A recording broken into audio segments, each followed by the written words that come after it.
фурудгоҳи шаҳри душанбе ин шом серодамтар аст. бисёриҳо бо парчам ва шиорҳо омаданд. ҳамаи онҳо ба истиқболи як мусофир омаданд. эмомалӣ нуралӣ ӯ бо медали тиллои мусобиқоти қаҳрамонии ҷудои ҷаҳон миёни ҷавонон ба ватан баргашт.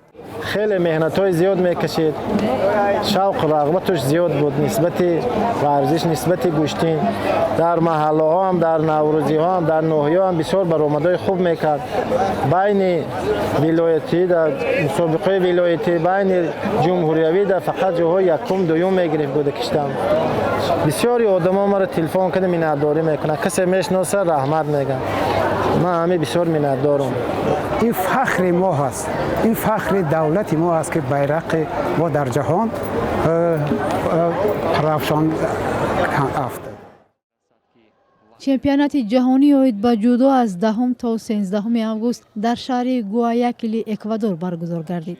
дар рӯзи аввали қаҳрамонии ҷаҳон ин паҳлавони ҷавон дар вазни то 66 кило мақоми аввалро касб кард. ӯ дар даври муқаддамоти варзишгари италия валерио аколи дар даври дуюм, максим моундангаи фаронсавӣ дар давраи чорякниҳоӣ муҳаммад демирели туркро шикаст дод ва ба нимфинал роҳ ёфт. эмомалӣ дар даври ниманиҳоӣ извориано радуро аз молдова ноком кард ва дар финал қаҳрамони феълии осиё миёни ҷавонон азизбек ортиқови ӯзбекистониро шикаст дод. ҳамин тариқ эмомалӣ нуралӣ барои дарёфти медали тилло соҳиби 700 имтиёз ва ҷоизаи молӣ дар ҳаҷми $2000 амрикоӣ гардид.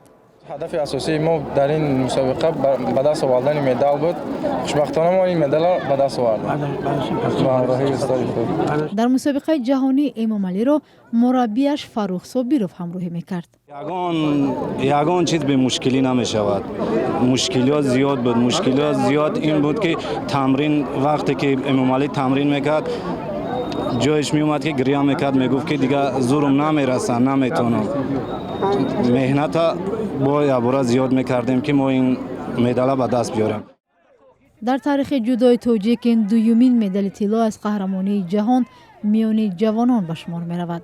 нахустин медали тиллоро сомон маҳмадбеков дар вазни то 73 кило моҳи октябри соли 2019 дар қаҳрамонии ҷаҳон дар Марокаш ба даст оварда буд.